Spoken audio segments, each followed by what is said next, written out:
کہ اگر کسی کو یہ دل میں ہو کہ میرے پاس جو نعمتیں ہیں یہ معلوم ہوگی کسی کو تو کوئی حسد کرے گا، تو ایسی صورتحال میں نعمتوں کا لوگوں سے چھپانا یہ جائز ہے، بلکہ بہتر ہے، ورنہ تو نعمت کا اظہار کرنا چاہیے نا، وَأَمَّا بِنِعْمَةِ رَبِّكَ فَحَدِّثْ، بتانا چاہیے۔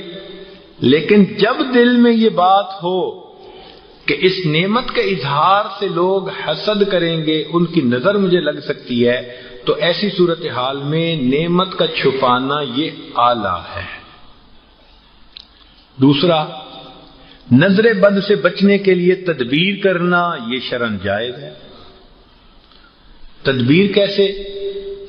کہ جیسے ابو جعفر رضی اللہ عنہ کی اولاد وہ کمزور ہوتی تھی، جلدی بخار ہو جاتے تھے، بیمار ہو جاتے تھے، تو ان کے بارے میں صحابیہ نے پوچھا، اے اللہ کے نبی صلی اللہ علیہ وسلم یہ بہت بیمار ہو جاتے ہیں، میں ان کو کوئی پڑھ کے دم کر دیا کروں؟ تو نبی السلام نے فرمایا ہاں کر دیا کرو۔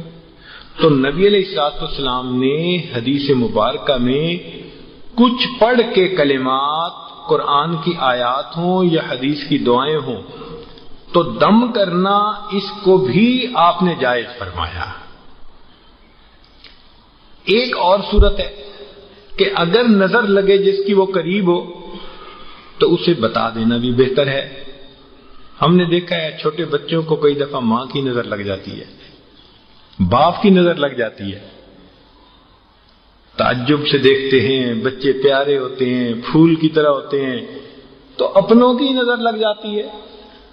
تو اس لیے اگر ایسی صورت ہو تو اس کو بتا دیا جائے کہ بھئی تم بہت خوشی کا اظہار کر رہی ہو، تمہیں بہت اچھا لگا، پیارا لگ رہا ہے، تو تم ماشاءاللہ کہہ دو۔ اس لیے اس کو عادت بنانی چاہیے۔ ایک مسئلہ اور کہ اگر بندے کو کسی کی کوئی چیز اچھی لگے، مثال کے طور پہ بچہ ہے وہ بہت پیارا لگا، تو اگر دیکھنے والے کو تعجب ہوا تو شریعت کہتی ہے کہ اس کی نظر لگنے کا چونکہ احتمال ہے، اب اس پر ماشاء اللہ کا پڑھنا واجب ہو گیا ہے، اور ہمیں عادت ہی نہیں ہے اس کی، ہم شاید اس سے بالکل ہی بے فکر ہیں۔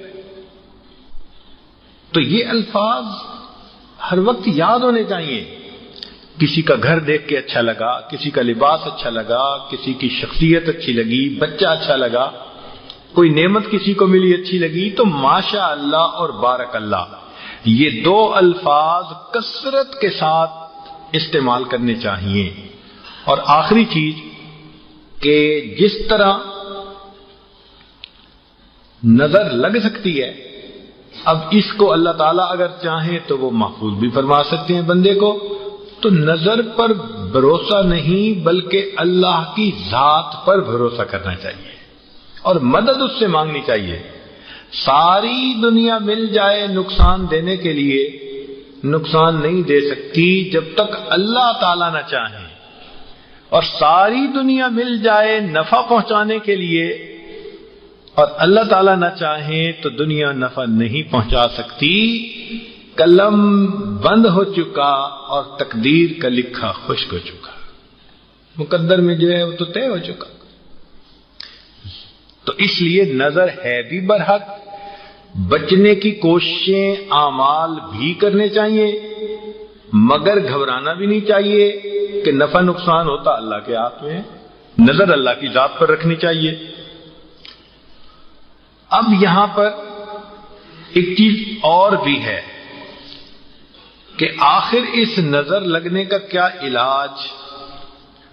تو سیدنا عثمان غنی رضی اللہ عنہ تو بچوں کے بارے میں فرمایا کرتے تھے کہ جب بچوں کو نہلاؤ، کپڑے پہناؤ، تو ان کی تھوڑی کے اوپر ایک نقطہ لگا دیا کرو سرمے کا۔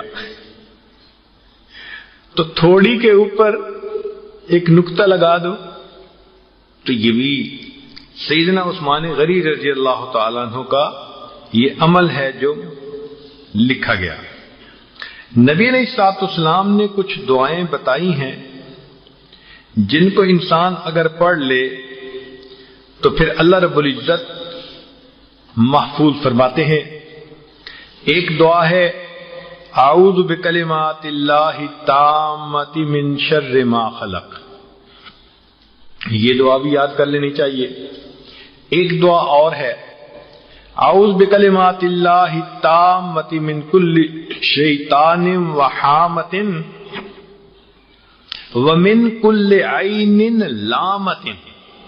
دیکھا نظر کا بھی تذکرہ آ گیا. تو اس سے معلوم ہوا کہ اس حدیث مبارکہ کی دعا کو پڑھیں گے تو اللہ رب العزت نظر بد سے محفوظ فرمائیں گے.